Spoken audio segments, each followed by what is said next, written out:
ગુજરાતમાં ચોમાસું 9 દિવસથી એક જ સ્થળે કેન્દ્રિત થયેલું છે। તમામ ખેડૂતોને એક જ સવાલ થઈ રહ્યો છે કે આખરે આ ચોમાસું આગળ ક્યારે વધશે। હવામાન નિષ્ણાત અંબાલાલ પટેલે ચોમાસા અંગે આગાહી કરી છે। આ સક્રિય થયેલું ચોમાસું આગળ વધવાના સંજોગો બહુ જરા ઊભા થયા છે। લગભગ આજથી જ કોઈ ભાગમાં વરસાદ થવાની શક્યતા રહેશે। મધ્ય ગુજરાતના કેટલાક ભાગમાં વરસાદ થવાની શક્યતા રહેશે।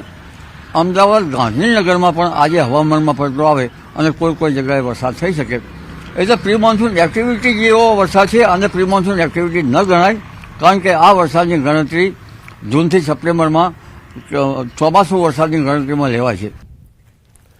તો 20મીથી ઉત્તર ભારતમાં હીટવેવ સમાપ્ત થઈ જશે અને ગાજવીજ સાથે વરસાદ થવાની શક્યતા રહેશે। આ સાથે જ ગુજરાતમાં સારો વરસાદ થવા લાગશે। 20મીથી લગભગ ઉત્તર ભારતમાં જે હીટ વેવ જે છે એ સમાપ્ત થઈ જશે અને અરબી સમુદ્રમાં ભેજ જે છે એ અને બંગાળ ઉપસાગરનો ભેજ જે વિશાખાપટ્ટનમમાં થઈને મધ્ય ભાગમાં થઈને મધ્યપ્રદેશમાં થઈને ગુજરાતના ભાગમાં આવશે અને આ બંને જે શાખાઓ મર્જ થઈ જતાં ગાજવીજ સાથે વરસાદ થવાની શક્યતા રહેશે। આ ચોમાસામાં પવનનું જોર અને ગાજવીજ વધારે રહેશે। આપણે અગાઉ જેમ કહ્યું એમ પવનની ગતિ તો અત્યારથી થશે, પણ પવનની ગતિ ઘણી વખત એવી રહેશે કે કાચા મકાનના સાપડા ઉડી જાય એવી રહેશે, કારણ કે હજુ ગાજવીજનું પ્રમાણ લગભગ બપોર પછીના ભાગમાં જોવા મળતું હોય છે, ક્યારેક રાત્રિના ભાગમાં પણ થતું હોય છે। તો 20થી 28 જૂનમાં ચોમાસું જામવાની શક્યતા છે। આ વખતે આહવા, ડાંગ, વલસાડમાં ભારે વરસાદ હશે। દક્ષિણ ગુજરાતમાં પણ અતિ ભારે વરસાદની સંભાવના રહેશે। ખરેખર ચોમાસું તારીખ 20થી 28 જૂનમાં જામવાની શક્યતા છે। નિરંતર ચોમાસું જામશે અને આ વખતે આહવા, ડાંગ, વલસાડમાં ભારે વરસાદ થશે, ક્યારેક અતિ ભારે વરસાદ થવાની શક્યતા રહેશે। દક્ષિણ ગુજરાતમાં પણ અતિ ભારે વરસાદ થવાની શક્યતા રહેશે। દક્ષિણ સૌરાષ્ટ્રના કેટલાક ભાગમાં ભારે તો કેટલાક ભાગમાં અણધાર્યો ભારે વરસાદ થવાની શક્યતા રહેશે।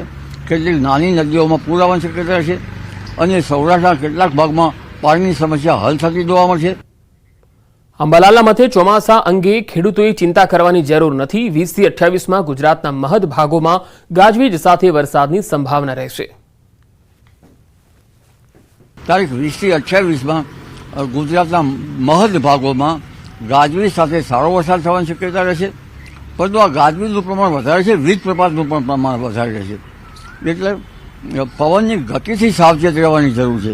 એ ચોમાસું હવે ધીરે ધીરે આવી રહ્યું છે, ત્યાંની કોઈ ચિંતા કરવાની જરૂર નથી ખેડૂત ભાઈને। અલબત્ત કેટલાક ભાગમાં ભારે તો કેટલાક ભાગમાં અતિ ભારે વરસાદ થવાની શક્યતા રહેશે। 20 તારીખ આસપાસ પણ મુંબઈ, મહારાષ્ટ્રમાં ભારે વરસાદ થવાની શક્યતા રહેશે। એટલે ચોમાસું જે છે એ પશ્ચિમ ઘાટમાં વધારે સક્રિય થશે અને બંગાળ ઉપસાગરની એક શાખા પણ સક્રિય થઈ અને ગુજરાતમાં ચરાચર વરસાદ લાવી શકે તેમ છે। નવસારી જિલ્લાના ગણદેવી તાલુકામાં આવેલા દેવધા ડેમના દરવાજા ખોલવાની પ્રક્રિયા શરૂ કરવામાં આવી।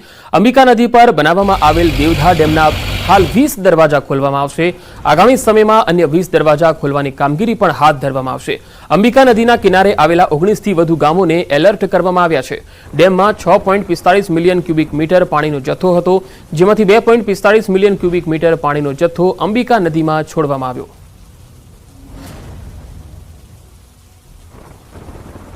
ટાઇડલ ડેમમાંથી આપણે 20 ગેટ ખોલવાનું આયોજન હતું। એ 9 વાગ્યાથી આપણે 20 ગેટ ખોલવાની કામગીરી ચાલુ છે। હાલમાં આપણે 10 ગેટ ખોલવામાં આવ્યા છે। આમાં 2 મીટરની હાઇટ મુજબ 1 મીટરના ગેટ હોય, આપણે અત્યારે 1 મીટરના 10 ગેટ ખોલ્યા છે, એટલે સાંજ સુધીમાં ટોટલ આપણે 40 ગેટ ખુલી જશે।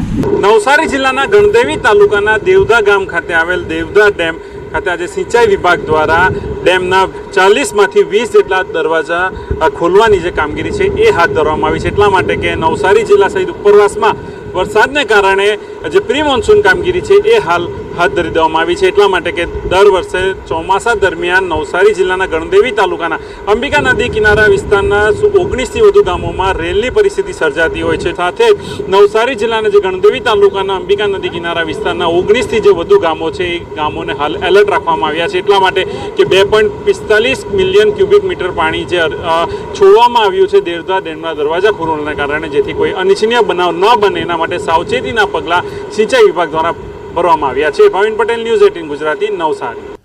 ગુજરાતમાં ચોમાસાનું વિધિવત રીતે આગમન થઈ ગયું છે અને કેટલાક જિલ્લાઓમાં ચોમાસાની શરૂઆતમાં જ મેઘરાજા મહેરબાન બનતા વાવણી લાયક વરસાદ થઈ ગયો છે, જેથી ખેડૂતો ખુશ જોવા મળી રહ્યા છે અને ખેડૂતો વિવિધ પાકોની વાવણી કરવાની તૈયારીઓ પણ કરી રહ્યા છે। જો કે હજુ પણ કેટલાક જિલ્લાઓમાં મેઘરાજાની પધરામણી નથી થઈ, ત્યાં ખેડૂતો સારો વરસાદ થવાની આશાએ ખેતરો તૈયાર કરી દીધા છે અને વરસાદની રાહ જોઈને બેઠા છે। ખેતરોને જે કરવા જેવું હતું, જેમને પાવડા મારવાના હતા, લેવલિંગ ખેતર કરવાના હતા, ખેડ પલાવ અને જે જગ્યાએ ખાતર ભરવાની જરૂરિયાત હતી ત્યાં ખાતર ભરી અને પૂર્વ તૈયારી સંપૂર્ણપણે તૈયાર થઈ ગયું। એવો 5% જેવું કામ બાકી રહ્યું છે, બાકી કશું બાકી નહીં। ખેડૂતો પણ ફૂલ ઉત્સાહમાં છે। ગઈ સાલના ખર્ચ ડૂબી ખાતર અને બધી રીતે ખર્ચમાં હતો। દેવાદાર ખેડૂત થઈને આ સાલ ફૂલ ખેતીની તૈયારી કરી અને માલિકને સારા વરસાદની આશા કરીને બેઠો છે। માલિકને પણ બે હાથ જોડીને વિનંતી છે, સારો વરસાદ અને આગોતરો આહાડો વરસાદની જરૂર છે, તો ખેડૂત ગઈ સાલના ખર્ચમાંથી પગ માંડીને આગોતરો થઈ શકે, ઊભો થઈ શકે।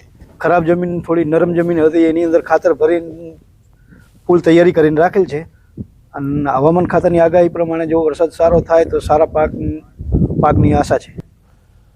રાજ્યમાં સારો વરસાદ વરસતા ખેડૂતોએ વાવણીની શરૂઆત કરી દીધી છે, ત્યારે સુરેન્દ્રનગર જિલ્લામાં પણ સિઝનનો પ્રથમ વરસાદ સારો વરસતા આગોતરા વાવેતરને જીવનદાન મળ્યું છે। સુરેન્દ્રનગરના ખેડૂતોએ સારા વરસાદની આશાએ અંદાજે 76,000 હેક્ટર જમીનમાં કપાસ સહિતના પાકનું આગોતરું વાવેતર કર્યું હતું અને ખેડૂતો સારા વરસાદની રાહમાં હતા। તેવા સમયે જ કુદરત મહેરબાન થતા ચોમાસાનો પ્રથમ સારો વરસાદ થતા જ આગોતરા વાવેતરને જીવનદાન મળ્યું છે। તો સાથે સાથે વાવણી લાયક વરસાદથી હવે જિલ્લામાં બાકી રહેલ જમીનમાં પણ ખેડૂતો વાવેતરના કામમાં લાગી ગયા છે।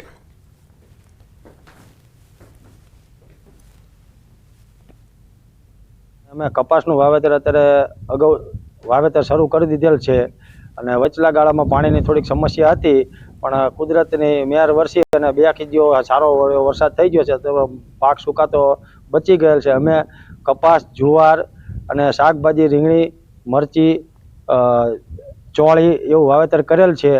અત્યારે ખરીફ સિઝનમાં ઉનાળુ પાકમાં જે અમે કપાસ વાવેલ છે અને કપાસ, બાજરી, જુવાર, મગફળીનું વાવેતર કરેલ હતું અને કપાસને જ્યારે પાણીની જરૂરિયાત હતી ત્યારે કેનાલ બંધ હતી અને અમે પાણી વાવેતર કરેલું હતું, પણ કુદરતની મહેર થઈને વરસાદ સારો એવો વરસી ગયો છે અને અમારા પાકને પૂરેપૂરું જીવતદાન મળી ગયું છે, એટલે ખેડૂતોને આથી ખુશખુશાલ છે અને સારામાં સારો ફાયદો થયો છે।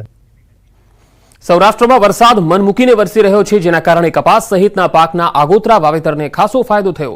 ત્યારે હવે સુરેન્દ્રનગર જિલ્લામાં પણ ખેડૂતોએ વાવણીની શરૂઆત કરી છે। આગામી સમયમાં પણ સારો વરસાદ થવાની ખેડૂતોને આશા છે। સુરેન્દ્રનગર જિલ્લામાં જોઈએ તો સામાન્ય રીતે 6 લાખ હેક્ટરની આજુબાજુ ખરીફમાં વાવેતર થતું હોય છે। આ વખતે જોઈએ તો અત્યાર સુધીમાં લગભગ 76,000 હેક્ટર જેટલું વાવેતર થયું છે, જેમાં મુખ્ય પાક તરીકે કપાસનું વાવેતર 70,000 હેક્ટર જેવું થયું છે અને 4,000 હેક્ટર જેવી મગફળી થઈ છે। બીજું તો શાકભાજી અને ઘાસચારો કરીને અન્ય વાવેતર થયેલું છે અને બીજું વાવેતર અત્યારે ચાલુમાં છે। મહારાજ ફિલ્મના રિલીઝ પર હંગામી રોક લાગી ગઈ છે। કોર્ટમાં તમામ દલીલો સાંભળ્યા બાદ કોર્ટે આ નિર્ણય કર્યો છે। આવતીકાલે હાથ ધરાશે વધુ સુનાવણી। નેટફ્લિક્સ વતી એડવોકેટની કોર્ટમાં દલીલ હતી। અરજદારને ખ્યાલ હતો કે આ મૂવી આવવાની છે। 1 વર્ષ પહેલા લાયસન્સ લીધું હતું। એપ્રિલમાં પણ આ મામલે એક ટ્રસ્ટને રજૂઆત થઈ ચૂકી છે। 12 જૂનના રોજ અરજદારે સરકારને પત્ર લખ્યો। 14 જૂને તાત્કાલિક સુનાવણીની માંગ કરવામાં આવી। આટલા ટાઈમથી અરજદાર કેમ શાંત રહ્યા? વાણી સ્વાતંત્ર્યને એમ પણ માનીએ છીએ, પણ તેનો દુરુપયોગ ન થવો જોઈએ। આઝાદી બાદ આ પ્રકારનું ચલણ વધ્યું છે। આ હક હવે લેટેસ્ટ સમયમાં ઇન્ટરનેટ માટે આવ્યો છે। સુપ્રીમ કોર્ટના ચુકાદાને સુનાવણી દરમિયાન ટાંકવામાં આવ્યા।